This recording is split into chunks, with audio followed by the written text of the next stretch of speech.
Hey, what's up, phone lovers? Welcome to the Mobile Roar podcast for the week of July 21st, 2016. I am Joe Fidua, I am Chris Chavez. And I'm Ashley King. and this is a special podcast for just Pokemon Go. No, I'm just kidding. Pokemon We're Go actually not going edition. to talk about Pokemon Go at the top of the podcast. Don't worry, What? guys. Don't worry. It's so funny, like every Pokemon Go thing you see on the internet now, you just check the comments and people are like, enough. Yeah. I mean, I'm burnt out with it a little bit too. I'm I gotta totally admit, getting I am too, I yeah. get it. I get it. I still enjoy the game, but I'm totally getting burnt out of seeing it like everywhere on the internet, Yeah. for sure. It's getting ridiculous. All right, so what we are going to start the show with Oh. is the Moto Z Droid edition. Ooh. Andrew, who is one of the newer members at Fandroid, Andrew Myrick, he posted his review of the Droid or the Moto Z Droid today. So we'll talk about that. I'll run down the good and the bad that he gave it here. So he gave it a 4.8 out of 5. And for the good, he put premium design Really and nice. build quality, incredibly thin. Switching mods is a breeze. Great fingerprint sensor, stock Android feel. And for the bad, he put the camera is mediocre, fingerprint magnet, and battery life is meh. Those are some pretty bad negatives. Like, one of the things that I look at for a phone is, like, I want it to have an awesome camera because it's always on me. I want a Yeah, mediocre camera. it is some pretty big bad things for a 4.8 out of 5, but apparently the good things really outweighed the bad. What have you Yeah. guys thought about this phone now that a wave of reviews has come out? It still looks awesome. I mean, I It had does the look pleasure awesome. of actually holding one. And the thinness, I think, is like, I hate to be that guy, but the thinness is kind of a selling point for me a little bit when it comes to a smartphone. The thinner, the better. I know that a lot of people Chris don't. is just going to end up with a piece of paper one of these days in Yeah, the future.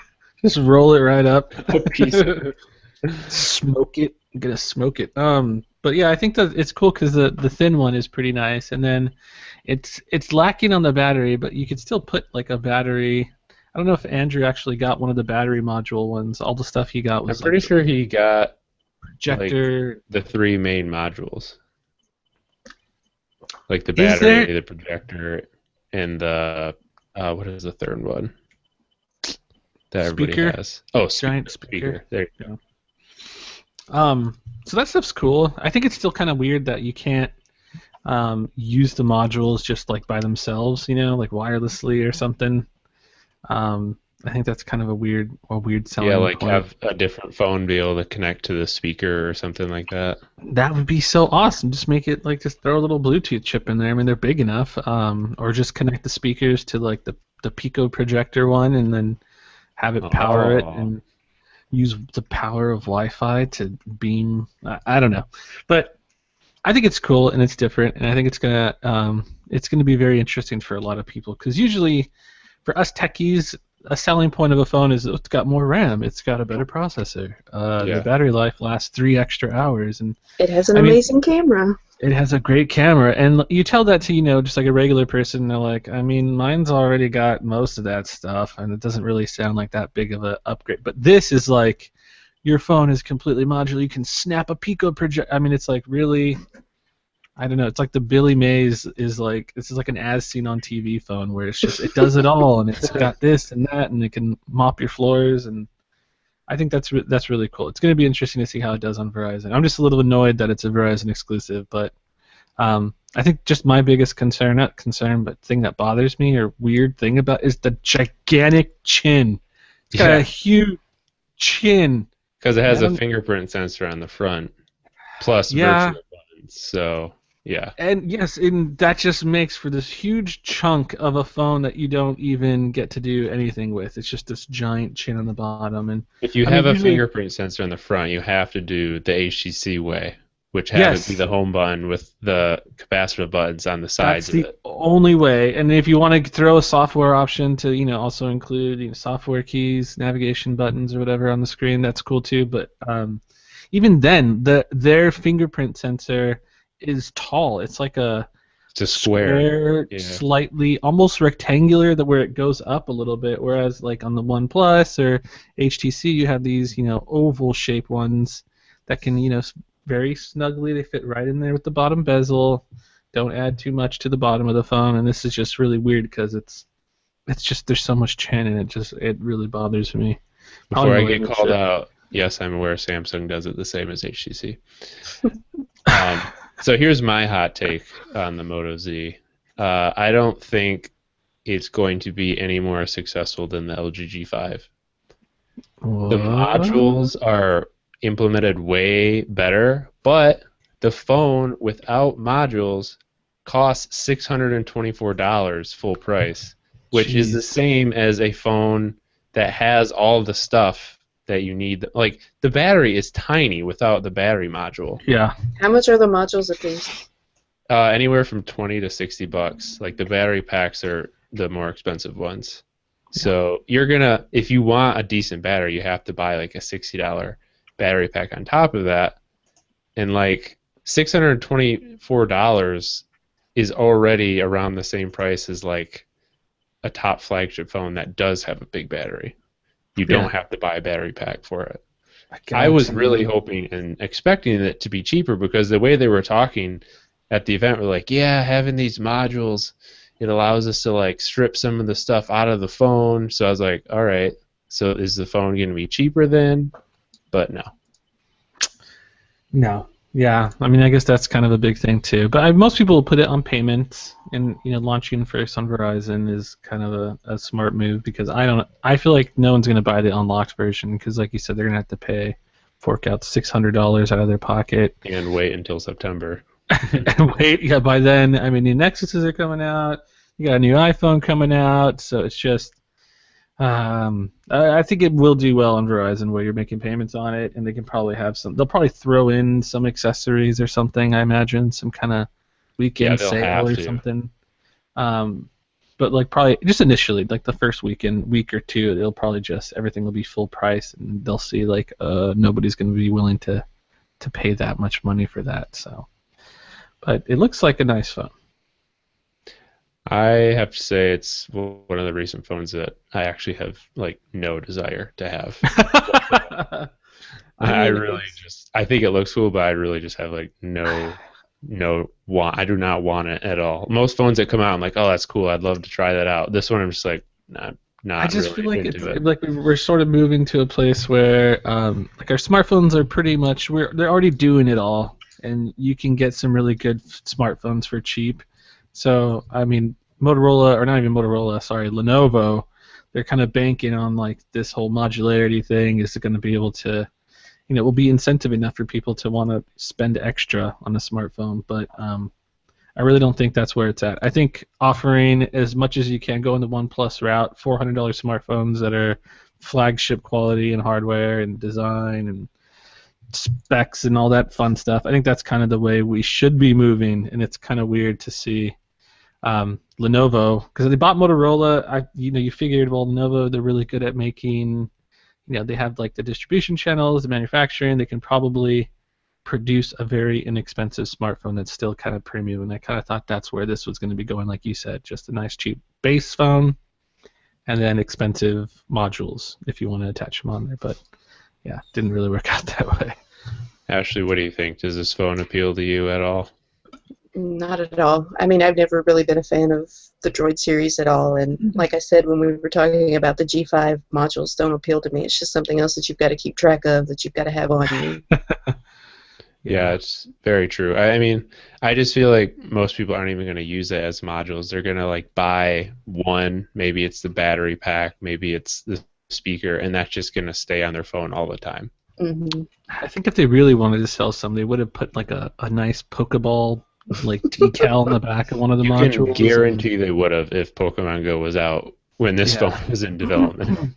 They're kind of behind right now. They would just like have a battery pack that's Pokemon themed or something. Pokemon Go, look at this. It's the first phone with a Pokemon Go module. Snap it on, maybe make it look like a little Pokedex or something. It'd be cool. It'd be really cool. I mean, I've been looking for battery cases for my phone because of Pokemon Go, and no one makes any for the HTC 10. Oh yeah, that's There's true. not a I single bought a one. little $25 battery pack. It's a little square that's like 3 inches by 3 inches. It's pretty Oh handy. jeez. It's a 10,000 milliamp. Oh wow, yeah. Nice. Hmm. I've been kind of shopping around too, but I have so many different phones that I'm constantly putting my SIM into. It's like it's really hard to find a portable charger that can still fast charge and still that's like compatible with all these different. I want to buy a nice portable charger that's compatible with the Nexus fast charging, compatible with Qualcomm 3.0, compatible with the Galaxy S7 fast. But You're that's asking for a unicorn, aren't you? No kidding. I didn't even realize battery packs could do fast charging. Oh I found yeah. a couple. I found a couple that do. I found one that does Qualcomm Quick Charge 3.0, and it's backwards compatible with 2.0. So that's perfect for the HG10 and the Galaxy S7, and then it also has a USB Type C with 3 amps out or something for You found Nexus one with the Type devices. C? That's one I haven't found. The little one that I bought is still a micro USB. Oh yeah, and then if you really want to get crazy with it, some of them. I mean, there's really that's kind of the all-in-one that I found, but I really was kind of looking for something too that had a what do you call it? The that also fast charged, so that you can plug in a fast charging Qualcomm whatever into it, and it would charge really quickly. Because you know how You long these should things take to charge? It takes you should forever. write an editorial about how like the fast charging, turbocharging, whatever you want to call it, standard is a mess right now. It's seriously a mess. Seriously, it is so ridiculous. And I mean, now I have so many wall chargers laying around, and it's like, Qualcomm 1.0 quick charge and 2.0 now it's 3.0, and it's just like, please stop it already. Stop. It seems like Can't any do it. charging technology is going to have fragmentation like that, though, because wireless is the same way.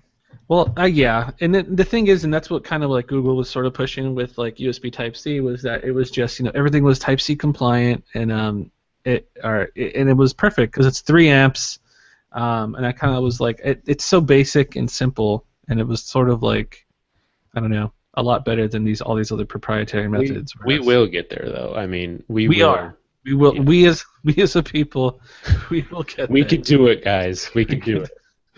I just cannot wait eventually. All right, so to wrap up our Moto Z Droid discussion, you can pre-order it today on Verizon. Like I said, the Droid you can buy full price, $624, or $26 a month. Moto Z Force Droid, which has a little bit bigger battery and a little bit better camera. We'll have a review for that one coming out soon. That one is $720 outright, $30 a month. And like I said, the mods are from anywhere from like 20 to $60. So pre-order now on Verizon if you want to get one of those. It will launch on July 28th. All right, so we've been talking a lot of positive about Pokemon Go in the last 2 weeks, praising it, how fun it is. This week, Loving it, living we it. are going to do the exact opposite this week. So if you hate Pokemon Go, this is your for you. your moment. We're going to Yeah, bash hey, Pokemon Go with us. So Niantic, I want to make sure that we blame Niantic for this because some people are blaming Nintendo.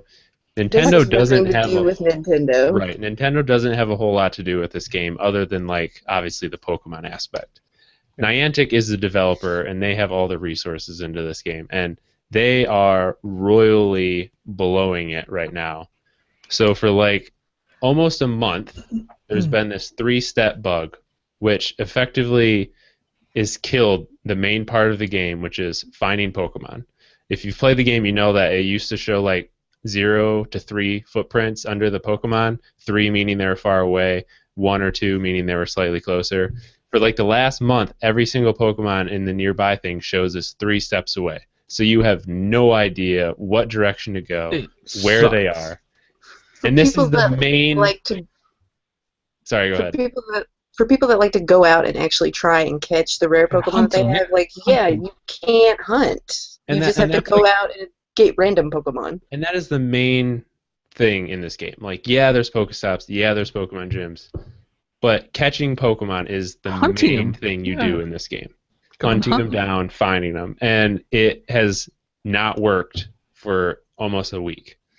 And they what haven't makes even it worse? said anything about it. Right. What makes it worse is they have not said a single word. You know, they've not even like we are aware of this issue and working on a fix. Like everyone always says, they haven't even said that. They've There was an literally. update though yesterday. Did you see the yesterday's update? Yes, Chris, tell us what the change log for this. It was we fixed some font text or something. The exact Yeah. words were minor check text changes. It We was like forgot. everyone saw an update and they're like, yes, finally, change log Yes. minor text. Yeah. It was just like, oh, we found a couple of Pokemon things that didn't have the little accent above the E. We put the little accent in there for you guys so you don't get confused. Oh. So the worst part about all of this is like everyone knew about the server issues are not a new thing, but they haven't really been fixed yet. And like yesterday, it was gone. It was down for a large portion of the day. But what's making this really bad is I don't know if you guys look in the Pokemon Go subreddit, but someone had a like meetup, and over 1,000 people showed up, and the server was down the entire time. No one could play. I've 1,000 noticed that people. it goes down at like 5 p.m. Eastern time. It just stays down until about 7. Yeah, it's actually pretty predictable. Like when people go on lunch, when Mhm. people get off work, the servers get hammered and they go down like every day. It's terrible. And I then don't there know was who this. they have hosting their servers, but I know I saw a tweet from the Amazon Web Services Yeah. guy that Oh. tweeted them. And he was like, yo, can we help you out maybe? It's becoming a joke, is what it is. And Yeah. to me, like the funniest stuff on Pokemon Go right now, like the memes and all the jokes that people are making online, are just making fun of how broken it is. Like that's the stuff I see the most of now, and it's just so true because it's like it's My freaking thing about hilarious. it is any other game that was not a Pokemon game that launched in this Yes. state would have been crucified. But because this is a Pokemon game, no one seems to care. It is Well, a I wouldn't shiznit say show. no one That's cares. I think people are starting to care now, but Yeah. when it first launched, it was so cool that people were letting it go. But now that it has continued for so long, people are definitely getting frustrated. They need to just go back and slap the beta tag on it and just That would I be don't know, pointless, though. That and wouldn't even do stop anything. stop the rollout. I mean, I don't think it's helping that they launched in 26 European countries. They launched in Canada. I think they postponed the Japanese launch by like a week or something. But even then, it's like you still have all these Yeah, server problems. apparently they care about the experience in Japan, but everywhere else they're just like, let's launch more countries, come on, man. Adam, Servers can't hold it, don't worry, just keep launching. Speaking of Japan, the Japanese government actually issued a Pokemon Go warning, and it's Oh, not geez. even out in the country yet. Oh, It's like, man. hey, when you get Pokemon Go, don't be stupid. Pay attention. So here's another thing that's been making people really upset is so everyone's been like checking the Niantic Twitter and website for like some kind of acknowledgement, some kind of update about a fix. And what are they doing on their Twitter account? They're tweeting at Soulja Boy and Jimmy Kimmel, asking them like about how they're playing Pokemon and stuff. It's like that's right up there with the minor text changes. Like it's just really bad PR. Yeah. Wow. Well, like they're having what is it, Niantic? They have what do they call it? A session or whatever at Comic-Con, a panel. So I'm hoping, I mean, like once it comes to like the Q&A time, they'll finally get to answer some questions. Oh maybe gosh, make it's gonna be a couple statements. bloodbath, man. Yeah, I'm just hoping we learn something. I just want to hear something about why When is that it's so panel? up. Sunday at I think it's like 1 p.m. or 3 p.m. Pacific time or something right around there. I'm gonna be real curious how that goes. I mean, if that 3-step bug is still happening before that panel, it's gonna be bad. Yeah. It's kind of, I mean, I won't say it killed the game for me, but it's the past couple of nights. I mean, usually I'd go out every night and we go to the pier, go around hunting and stuff, and it's like it's completely killed it. We don't even bother anymore. Yeah, So. it Yeah, I haven't really. been going out hunting myself, but I've just been when I for my walks, I'll take it with me and catch random Pokemon. But it has definitely killed some of the desire. Yeah. Yeah, it's like what you said, Ashley, is so true. I tweeted the same thing yesterday. It was like, if this wasn't a Pokemon game, it would be one of the worst game launches in history because even before the 3-step bug, even before the server issues, there are just so many things like, hatching eggs. People have measured the hatching eggs. Like they've gone on runs and they have like a fitness tracker, and like they reach 5 kilometers on their run, and their egg, which was started at 0 at the run, is at like 3 kilometers. It's like Yep. it's just there's a lot, I've and noticed even that. the game, like the game is very bare bones. You know, there's not a ton to do in it.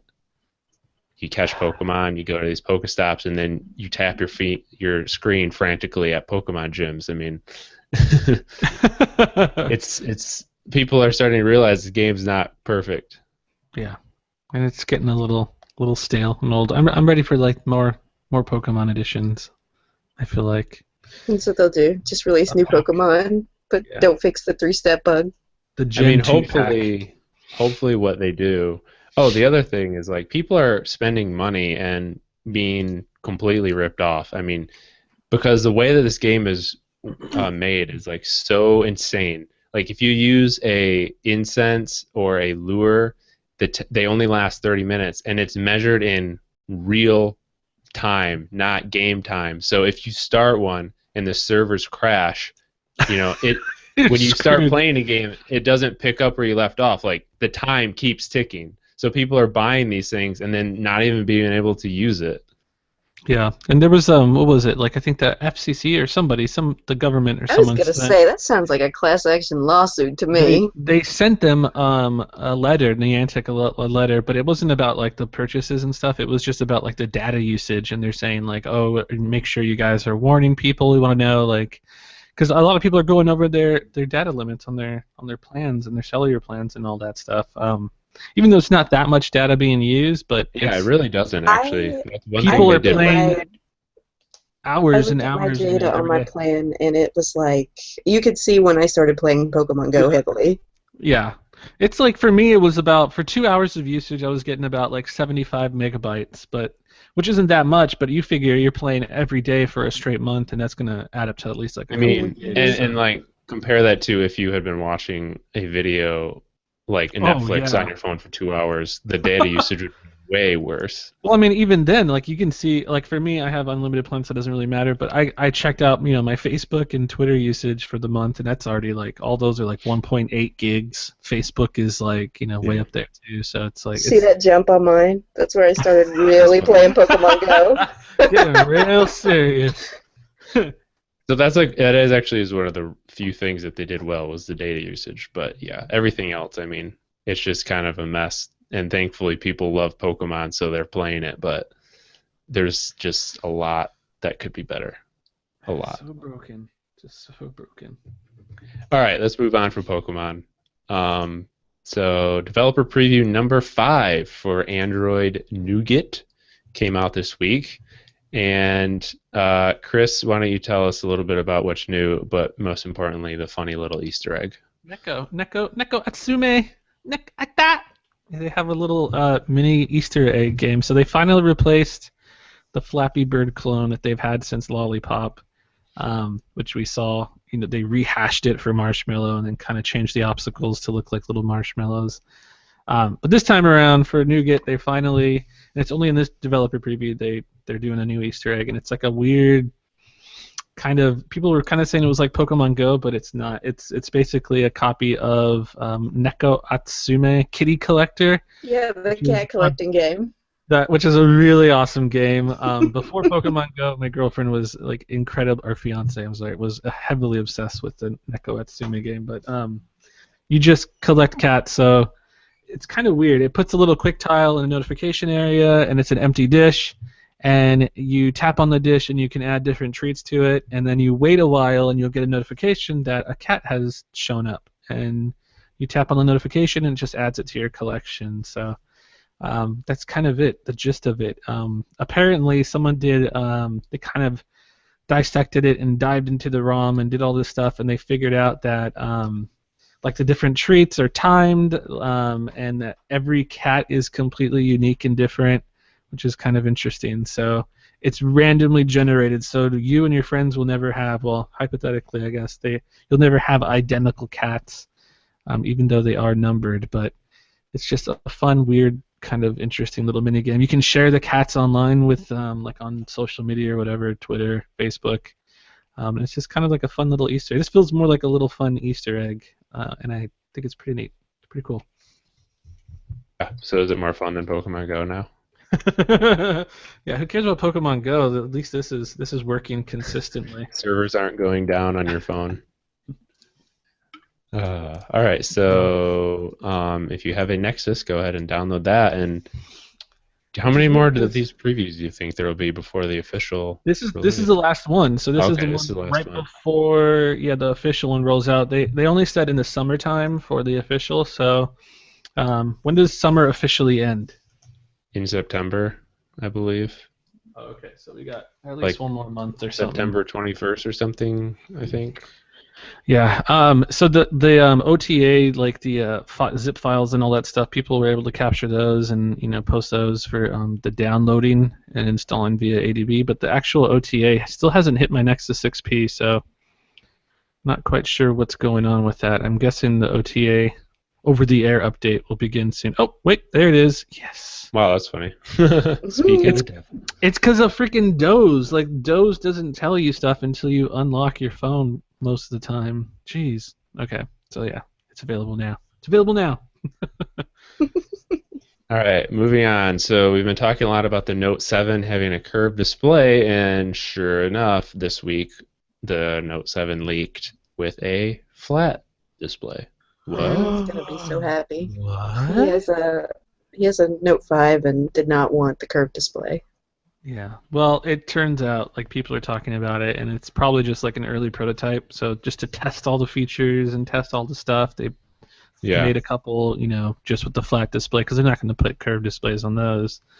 Those curved displays are very, very expensive. Yeah, I'm willing to bet that Chris is right because every leaked render and case leak and all that type of stuff has been for curved displays. So yeah, sad. We also so saw a leaked photo of the phone in black today, which is pretty nice looking. Holy Jesus, there is a huge storm outside right now. Storm? Yeah. It's like nighttime dark right now, and it's downpouring. That's lovely. Anywho, I'm gonna die, but maybe not before this podcast is over. Moto Z Play. This is another leaked model of the Moto Z, which is already. There's regular Moto Z, there's regular Moto Z Moto Z Force Droid, Moto Z Droid. Now Moto Z Play is a rumored one, but lo and behold, headphone jack is coming back. Well, did Andrew mention that in his review? Was that one of the downsides? Was no headphone jack? It wasn't one of the cons, so it must not have been that big of a deal. Doesn't listen to headphones. There's it comes with an adapter. I did see. So you can plug actual headphones in it, but when I'm in my car, I always plug charge my phone because I have Waze on, and I play music, and then I also plug in the headphones, and then it all goes into my car and everything's. But you can't do both now, so that's kind of lame. That's been my complaint the whole time. Yeah, you can't charge and listen to stuff at the same time. But yeah, so I guess the Play will bring it back, so that could be interesting. Yeah, curious to see the specs on that one. Yeah, could be the better of them. Because wasn't last year there was Moto X Style, Moto X Pure, which kind of were the same thing. Yeah, and wasn't there a Moto X Play last year? Yes. Yeah, and then the Play came to Verizon as the Droid something Max. That's right. 5 Triple X Max. So Twitter this week, they made it possible for anyone to apply to be verified on Twitter. Yay, we can all be verified now, which means nobody is verified. I was going to say, if everyone's verified, then nobody's verified. Well, you still do need quite a few things to be verified. You need phone number, you need email address. When I filled it out, it asked for what did it ask for? Did you guys do it? Social? No, I didn't do it. Yeah, I did it. Social Security number? No, not Social Security number. It asked for links to websites where I am like, I forgot how it was worded, but I like linked Where to you my were you? Fandroid author page. Okay. So yeah, So like do you it's have to not be just as easy as. semi-important then? You have to be kind of important to get Yeah, I still verified? think you do have to be someone who's like sort of important. So I probably won't get it. But it is cool that it's like actually possible now, because before it was this like mysterious thing where like occasionally all of a sudden you would just like have this blue check mark. Yeah. Out of And nowhere. okay, that was Nobody cool. knew like how you got it or why or whatever. I think you could email them if there were like a lot of people impersonating you or something like that. Yeah. But even like, so there's this website called PHN Droid, which if you just look at, it looks almost like Fundroid. Fandroid, and they like Fundroid. straight up stole our logo. Yeah. And so I sent a request to Twitter. I was like, "Hey, this place is impersonating us. Can we get a, can we be verified?" And they were like, "Nope, doesn't look like they're impersonating you." Yeah. Oh, Well, okay, yeah. They just straight up took our logo, and they're one letter away from the same name. But okay, it's not Fandroid, it's Fundroid. Hello. so hopefully it's Fundroid. like easier now to be verified. That'd be nice. I always felt like Facebook should have kind of maybe have done. Facebook, I felt like was sort of the DMV of the internet. Like to get most accounts like Uber, or to kind of do a lot of this stuff. It's always like you had to link your Facebook account. They had to verify that you were an actual person. And it's mainly because everyone has a Facebook account, just about. So it's interesting to see Twitter do this. They didn't ask anything about a Facebook. They didn't say, "Oh, link your Facebook account" or anything weird like that. All right, so here's what you need to be verified. To submit a request to be verified, you need a verified phone number, a confirmed email address, a bio, a profile photo, a header photo, a birthday, a website, and tweets set as public in the privacy settings. Okay. So, Okay. yep, that's all you need. All right, last little bit of quick news. There's a new BlackBerry devices, plural, I guess, being announced next week. I don't know anything about this. Chris, you added it. What do we know about these devices? There's some new BlackBerry devices that are said to be announced next week. I think BlackBerry is sending out some teaser stuff about it. Nobody knows what they're gonna announce. They might not even be Android, honestly. We don't really know too much about them. There was like a leak that showed an interesting looking phone. I think it looks rather generic and almost looks like a Alcatel phone of some sort. So That's not a very flattering compliment. yeah. So it looks like an Alcatel phone. Ooh. And I get instantly not excited. I gotta get that.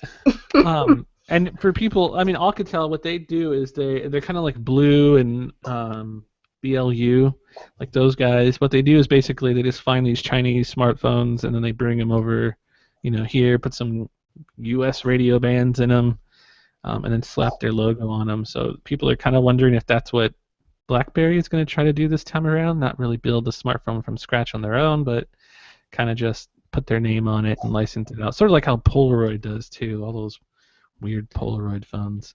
You don't want a Polaroid phone, that's for sure. That's for dang sure. So we'll have to wait till next week to see what it is. But it might not even be a QWERTY phone. It might just be a full-on. They call that a candy bar slate. I don't know what you call it. Candy bar slate. Yep. Form factor anymore, but we'll see. We'll see. All right, so for Throwback Thursday this week, Ashley had this suggestion for us this week. So, like we were just talking a little bit about curved displays on the Note 7, we've seen this. Samsung's doing this they did it on the S7 Edge, they did it on the S6 Edge. They've been doing all these curved edge displays, but before they did that, there was curved displays in the opposite direction, like a banana. And I think one of the first that did that was is it the Galaxy Nexus? Am I saying that right? Yeah. That's the one, right? Okay. And there was another phone that did it too. Oh, we got LG the G G Flex. Yeah. The They had curved G4 had it displays. a little bit. Then wasn't there a phone that everyone called the Taco? Oh, this is curved in the another way, isn't it? Yeah, the Taco was It was down the middle. Yeah, that Like, was it like a was the hamster, vertical. Samsung. I'm trying to think hot of what the dog bun or Samsung. something. It was a Samsung something or other. I can't remember what the heck it was. I'm just gonna type in Samsung Taco and see what shows up. But anyway, so like the G Flex and those type of phones, I think that was the superior curved display. I have And to for some agree. reason, it just didn't catch on. Well, actually, I know the reason. It didn't catch on because Samsung didn't do it. But I think that made a lot more sense. Oh man. Okay, here it is. It's Oh Round, shoot. Samsung Round. I just remembered. Yeah. Did you know Samsung actually made a phone called the Taco Lite? What? No, but Samsung made a taco phone. Samsung is they've used Samsung every name in the Taco. book. It's like, no, it's TOCCO. So it's Oh, like okay. it's taco, but Searches for Samsung Taco are going to skyrocket overnight. holy cow. But guys, we need to make a taco phone. The taco phone. Oh yeah. So what did you guys think? Because I remember I had the G Flex 2 for review, and I actually really liked the curve in that direction. It wasn't like obnoxious where you would feel it in your pocket, but when you held it, it just kind of felt really nice when you were Yeah, like look, swiping it around felt on the screen. nice on, and then you put them in landscape mode and you're watching a video and it's I mean, it's not like wrapping around your head, but it's just, it seemed like it would work really well for that sort of stuff. A lot of people liked the Samsung Galaxy Round because it would like hug your thigh when you had it in your pocket. Mhm. Right. I guess it kind of had that going for It's it. the perfect skinny jean phone. It's literally the perfect skinny jean phone. And it was just so weird to see that as like Samsung's first attempt at like a round or curved display. So strange. Yeah, I wonder if anyone bought that phone. I don't think I know anyone that It ever. wasn't even available in the U.S., I'm pretty Oh, sure. okay. There you go. Wasn't it one of those things where like Samsung and LG both came out with curved displays at the same time? Yes, they were going LG's at curved it. like a banana, Samsung's went like a taco, and it was basically just like a race to see which could be the first one to release a curved display. They were just And now they've gone with this curved edge thing, which I think is worse in like it's every way. obnoxious. Yeah. It's kind of annoying. But it might change on the Note 7. So the Note 7 looks like it just looks more like a 3D curve, and it's not really supposed to, I don't know, wrap around the sides of the phone, which is really the annoying part. But we'll have to wait and see. So let us know if you liked the curved display in that way, or if you prefer The old Samsung's school curved display. before curved displays were cool. And if you have suggestions for Throwback Thursday, send us an email, podcast@fandroid.com, or send us a tweet at MobileRoarcast. All right, wins and fails of the week. So mine is going to be a thing that was just announced like a few minutes before the podcast started. It was just earlier today. It's called Bubble Zoom. It's a new feature in Google Play Books, and it's an awesome way to read comic books in Google Play Books. So what it does is when you're reading a comic book, there's text bubbles where people are talking, and it can be really a pain in the butt to like use your finger to constantly be zooming in and out on these panels to like read. So Bubble Zoom, you can literally just tap on the text bubbles and they like pop up and zoom in so you can read. Is it just the text bubbles and not the whole panel? Yeah, it's literally just the text bubbles. It's really cool. That is cool. It would be kind of cool if the whole panel popped up, but there's some iOS comic reading apps that do individual panels. So that's why I asked. Yeah, so this is cool because it's just the bubbles and it's in Google Play Books. So I assume any comic book that you buy from the Play Store, this should work in. So if you read a lot of comic books, like I've actually wanted to read comic books on my phone, but it really is just like a huge pain to like constantly be zooming in and out and scrolling around the page. Yeah. It's kind of annoying. So this is pretty neat. Maybe I'll try to get into some comic books. All right. My fail of the week. I don't really have a special fail of the week. It's just I kind of talked about my fail in the Pokemon segment. Just getting really fed up with Niantic, so I won't go into that anymore. But that was my fail. That's the big fail. Chris? My wins and fails. I don't think I really have a win, but I do have a really big, gigantic fail, and it's been the OnePlus 2. I finally found something that is just really sort of bothering me about the phone. Some downsides. So Other than the silent toggle. other than the weird, yeah, the alert slider is whatever, and it kind of sucks that you have to do it manually every night, which I've been doing. But there's also the GPS on the phone isn't really the best. It's actually pretty bad when playing Pokemon Go. I didn't really notice any trouble when like using maps or Waze or anything like that. But when playing Pokemon Go, my little guy's like spinning around constantly, he's, like walking in circles. Sometimes it'll like teleport me to like down the block and then teleport me back. And then you're like, quick, there's a Pokemon there.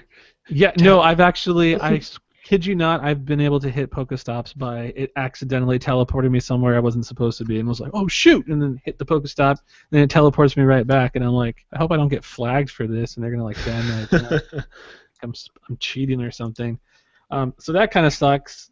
Oh, you do also hatch eggs a little bit quicker because your guy's constantly moving around even when you're not, which is pretty funny. I also went to a concert this weekend, or last weekend, and was trying to record some audio, just the concert footage or whatever, a quick clip using the video camera, and the audio was so awful. This honestly hasn't been something I've experienced since I've had really old smartphones, like the 1M, not even the 1M7. I feel like it was like old HTC phones, where you're trying to record a concert and the bass is so bassy that it just you can't hear anything at all because the bass is just too strong. It's like overloading the mic.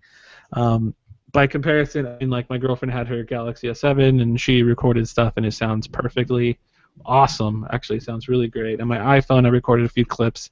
Sounds awesome, but on the OnePlus, that microphone is just not very good for recording concerts. So those are kind of two of the bigger negatives I found when using the phone.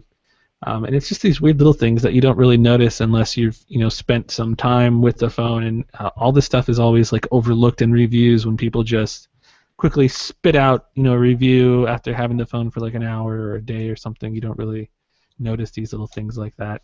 Oh, reception too. Reception is not as good. I mean, it's not an officially T-Mobile supported phone, so I mean, I guess I kind of get that, but we were up like kind of in the mountainy areas, and only her Galaxy S7 had reception, and I could not get a data connection for the life of me on the OnePlus, and that was a little bit frustrating. But those are the two or three, I guess, big fails with the phone that I've noticed.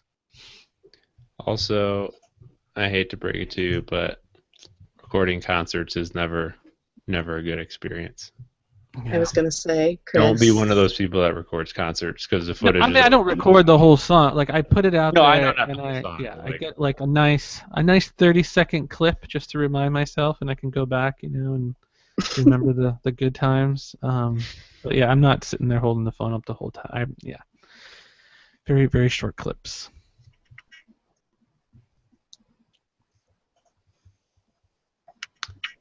Oh, I just froze there for a second. I'm back. Ashley, what do you got? The storm. My win for the week is going to be kind of interesting. One of my mother's friends recently wanted to upgrade to a smartphone. She's been using a flip phone this whole time, and she's sort of an older lady. She's in her early 60s, and she knows nothing about Android. And she's like, I don't want to spend too much money. So I said, well, there's a $60 phone that I can get you. She's like, all right, just get that one. Yeah, whatever. And I got it and set it up for her, and it's really nice because those blue phones sort of come with stock Android. It's not quite, but it's mostly stock. Yeah. And I thought the lock screen ads would be pretty terrible, but they're really not. I mean, you don't get them all the time. How often would you say you get them? I'd say maybe every fourth or fifth swipe you'll get an ad. And sometimes they're full screen ads. Like the whole lock screen is the ad, and sometimes they're not. It's just a little like notification. So like when you say the whole lock screen is an ad, it's like it looks like your wallpaper is an ad, and then you swipe to unlock. Yes. Okay. Yep. Well, that's not so bad. I mean, at least it's not like I stopping you from mean, unlocking your it's phone. hard for me to complain for $60. The phone was, it's as speedy as a MediaTek processor can be. But, I mean, for $60 and somebody that has no idea what to do with a smartphone, I just Right. put Yahoo's AV8 launcher on it and put all of her apps in those little categories, and she's been happy as a clam. I've been using AV8 as my launcher for like a week now. Those categories are really handy for old Yeah. people. I think it was my recommendation like a long time ago on this podcast, and then I just randomly thought about it again. It is a really good launcher, actually. hmm AV8. My fail for the week we've already discussed in depth, but that 3-step bug is really, really killing Pokemon Go. Yeah. It is. I'm not even playing. I don't know if we talked about it in the podcast or before we started, but yeah, I've kind of stopped playing Pokemon for like the past couple of days now. Do we I think know everyone's like when growing that old. 3-step bug actually started? I feel like it was last like I want to say last Saturday. Yeah, it was on Okay. the weekend. Yeah, that's when people. It was like Saturday or Sunday, I think it was. So yeah, it has I don't been know. almost a week. Yep, pretty crazy. All right, we have an email to get to and a funny tweet. Our email is from David Hollingshead, and it does not have anything to do with notifications. Dear God. So David says, Google's next phone should be called the Android Nougat. Nexus is stalled because it can't do 7 without it sounding like a tablet. The 8 would be out of order, and there's no reason to name it the Google phone because they're alphabet now. So just name the phone Nougat. Keep that version name and major version number 7 for Android until the next phone. Boom, easy to keep track of. No weird crossover names and numbers like they've been doing. Plus, most of the Android names are sort of shaped like a phone anyways. Interesting. It is interesting. One thing, though, I would say is that Google is not Alphabet now. Google still exists It's as still Google. Google. So they could totally call it the Google phone. And that would still make sense because it's a phone with Google's operating system, Google search, and all that stuff. So Google services, I don't think yeah. they necessarily have to call it the Alphabet phone. Yeah, I don't. But Watch in them Nougat, pull I a feel like Nougat. Microsoft, and they'll be like, "This is the Nexus One." No, Nexus 10. Just skip the 10. I mean, the numbers have always. I mean, I think there's still debate on this, but the numbers always tell you the screen size, and that's kind of why they've just been adding like P and X to the numbers. So that, I mean, I guess the next ones are just going to be the 5H or 5 But they whatever. need to do. I mean, I guess they kind of have it. They have it in the wrong order though. They need to do like instead of it being 6P, they need to like do what Samsung does, where it's like letter number, and then every year. So like I don't know, maybe you still want to use P. Nexus P6, Nexus P7, Nexus P8. That would have been way smarter, yeah. Because then now they have to go up and down the alphabet, which doesn't make any sense. Because yeah, that's just not. Though I suppose they could do like Nexus 7P, Nexus 8P. I guess there's no reason why the P has or the letter has to be the first. But yeah, they need to just get like some kind of set format. Mm-hmm.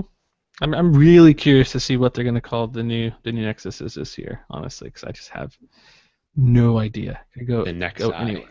Yeah. Nexi. Google phone. The new Google. All right, and then we have one tweet, which is from Space Cat Guy. He says, "Please tell Chris it's okay to not clear his broken pot-smoking lung into the microphone." Dude, I don't even smoke pot, first of all. But Yeah, so if anyone, I'll apologize for that because I am the one that edits this podcast. Apparently, Chris muted the Hangout and took note of the time and then never told me about it. So when I edited it, I did not realize he had a huge coughing fit in the middle of the podcast that I needed to get rid of. So it's allergy season right now. I feel like my sinuses are just all out of whack. yeah, so Sorry about guys. that. Yeah. The audio. All right, that's gonna wrap things up for this week. You can app picks. I totally went over app picks and skipped right to emails. Shoot. Yeah, we got some app picks. All right, my app pick is going to be called FlyTube. This is like a floating YouTube player. I feel like there are a few apps that kind of do the similar thing, but this is a new one. It's called FlyTube, and it allows you to just like watch YouTube videos over the top of whatever you're doing, move them around your screen, stuff like that. So it's really cool for like multitasking if you have a long video that you want to watch and you don't want to just like be stuck in the YouTube player. You can pop it out and float it around. It's really well designed. It's free. Just came out not too long ago, so check that out if you're into that. We'll get back to Chris because he doesn't have one yet. Ashley, what's yours? I hate to say it, but mine's related to Pokemon Go. It is called Messenger for Pokemon Go, and it is basically a chat heads app for Pokemon Go that looks a lot like the Pokemon Go interface. Like, once you install this, you'll be like, why did they not have this feature included in the game? Yeah, yet another reason why the game is unfinished. Yeah, and not only that, if you've ever met, like, apparently it's very, like, rude to message someone or even call them while they're playing Pokemon Go. Like, it's just like, you hear people talk about it all the time. My girlfriend, she'll probably, like, break my neck if I tried, like, messaging her while she's catching Pokemon, so I don't even bother. They really need an in-game message thing. That's so stupid. Why would she get mad? Like, you're supposed to know when she's playing Pokemon Go? Well, like, 'cause sometimes we go, like, this is what happens. We go to the pier, and then we go, like, we kind of break off. She'll be like, oh my god, there's a da-da-da there. And I'm like, well, I'm still trying to catch these Pokestop. And I look around, and she's already gone. So if I see, like, something pop up, like, oh, freaking, what is it? That little worm, eel-looking thing just popped up. And trying to let her know, she'll get really pissed off if I'm messaging her because she's like, you're going to make my game freeze. And, you know, she can't leave the game, otherwise she'll lose the progress, and it freezes up all the time. So, wow. Yeah, I don't know. It's pretty crazy. They really need an in-game chat. And I've heard other people talk about it, too. This guy's like, dude, it's freaking dude's trying to call me right now, and da-da-da, and people getting all pissed off about it. So, yeah. People getting mad that other people care about them. It's like, hey, you haven't been home in a while. It's like, no, Pokemon Go. What are you doing calling me, man? Stop it, Mom. So right, I haven't. I'm gonna try this and see if actually people, because I've downloaded a few of these messengers. There's like a lot of them out. Razer actually just made one last night, the gaming company, and there's so many. There's so many messaging ones, and then there's so many the mapping ones too. And this is why it needed to be in the app to begin with, because if everyone's spread out across a dozen different messenger apps, then it's kind of pointless. Yes. This one looks really good, though. I'm going to give it a try. Okay, I have an app pick. It's an app called Snow, and it's basically a Snapchat clone, but they have a bunch of different filters and those little crazy 3D masks. What do they call it? 3D lenses. They have like their own and stuff. So Snapchat is like banned in places like China and stuff, so a lot of times these Korean companies will come out and make these alternatives that can still work, you know, like the messaging app Line and WeChat and all that stuff. Snapchat is big. It's almost a carbon copy of Snapchat in almost every single way. It works exactly the same way. You can message people, send them stupid pictures, and put the little masks and face swap and do all that stuff. So if you don't like Snapchat, and you maybe want to try something different, Snow's pretty cool because it also integrates with other social media, your other accounts and stuff. So you can share it directly to your story, which I probably wouldn't even use it for, or you can also share it directly to Facebook and Twitter and Instagram, which takes kind of a step out of it. Because right now on Snapchat, you would have to take the picture, and before you send the snap, you'd have to download it to memories and then convert it from memories to like your SD card and then take that and then share it to each social network individually, and it's a pretty darn big hassle. So I don't know how many people are listening to this podcast that even put stupid filters and stuff on their selfies, but the app is called Snow, all caps, and it's a Google Play Store. It's completely free to download, and I'm almost embarrassed that I'm even recommending this. That's what you do, Chris. This is what I do. Oh my gosh, my friend just messaged me. Chris is pot smoking lung. Aloe. He's just dying right now. Great. Hello, Chris's friend. All right, that is going to wrap things up for this week. If you'd like to subscribe to the audio version, where hopefully we don't have any Chris coughing up a lung this week, You can do that on Google Play, TuneIn Radio, Stitcher Radio, iTunes, and whatever your favorite app is. You can also email us with our address podcast@fandroid.com, and we're on Twitter @MobileRoarcast. We are individually on Twitter. Chris is @GamerCore, Ashley's @OverlordRoar, and I am @TallSchmo. And we will see you guys next week. Later. Later. Later.